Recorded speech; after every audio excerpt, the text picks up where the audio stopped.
Good morning. This is Sri Primo with a quick recap of the last 2 days of the FIFA World Cup matches. I know I missed the last 2 days, July 5th and 6th. Had some commitments. So, what it delivered the last 2 days was some heavy hitting drama, the demise of a world champion, a multiple world champion, the host nations completely eliminated from the World Cup, and the heavy hitters have risen to the top.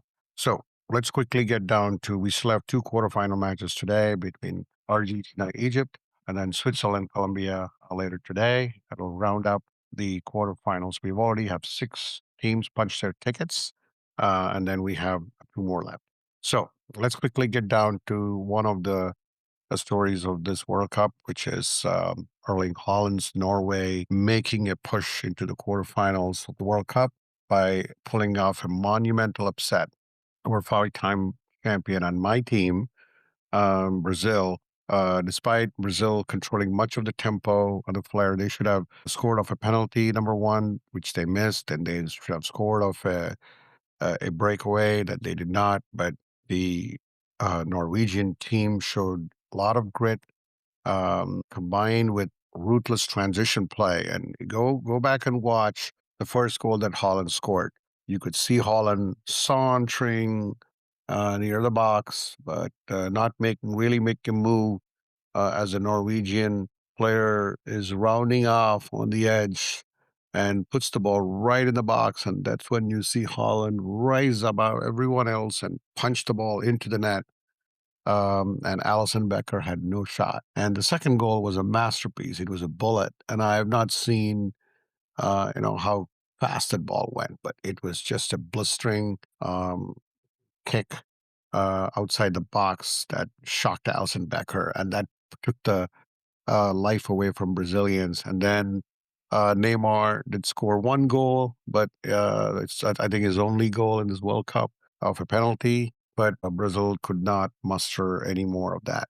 With that, Norway goes on to play none other than England, that had to battle uh, not just uh, not just like the stadium itself, but they have not conceded.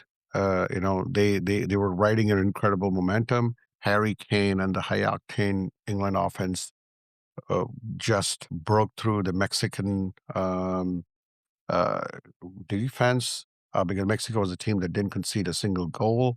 And it was a five-goal thriller, despite England going down to 10 men following the red card in the 54th minute.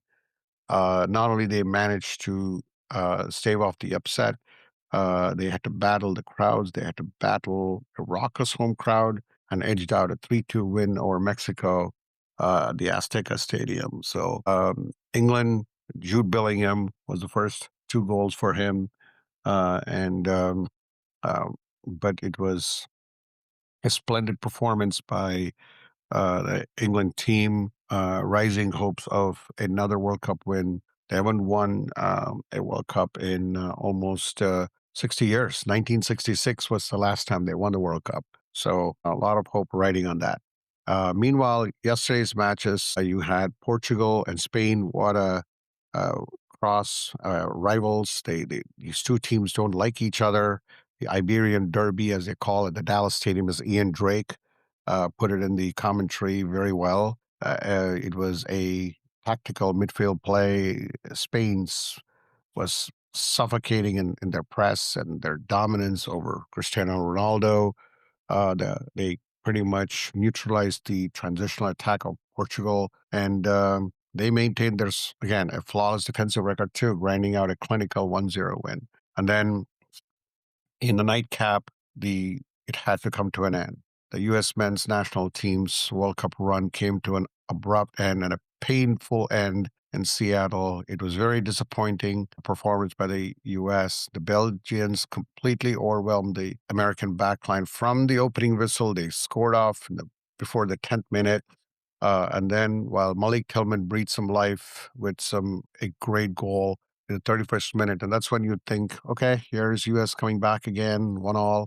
Here we go again. But the second half strikes by Hans Vanaken and Lukaku pretty much sealed the win for the Red Devils. It is a pretty disappointing performance for the United States. There was a lot of pre-game controversy with Balogun getting his red card waived, uh, pressure from the top, the FIFA levels. But even though it has been cleared, unfortunately, that became the story of the game. That became the distraction, I think, for the U.S. team. The Belgians were well motivated, and um, uh, I think pregame. I think I was listening to uh, maybe even Carly Lloyd or Alex Vilas, who kind of mentioned that the Belgians will be really motivated or to show up. And not only did they show up, they completely dominated the game. They completely embarrassed the United States. And right now, that has come to an end. So, what do we have in the quarterfinals so far? And as I said, you got France playing on Morocco Thursday. Then you got Spain uh, taking on Belgium. So tomorrow is the only day you don't have a game. So, and then you got Norway taking on England, and then you got let's see, would it be Argentina and or Egypt or Switzerland or Colombia?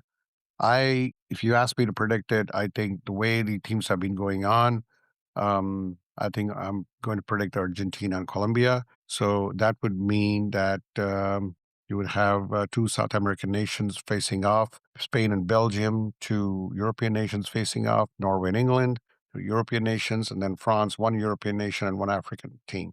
So Europe, definitely so far. I was a little surprised about this.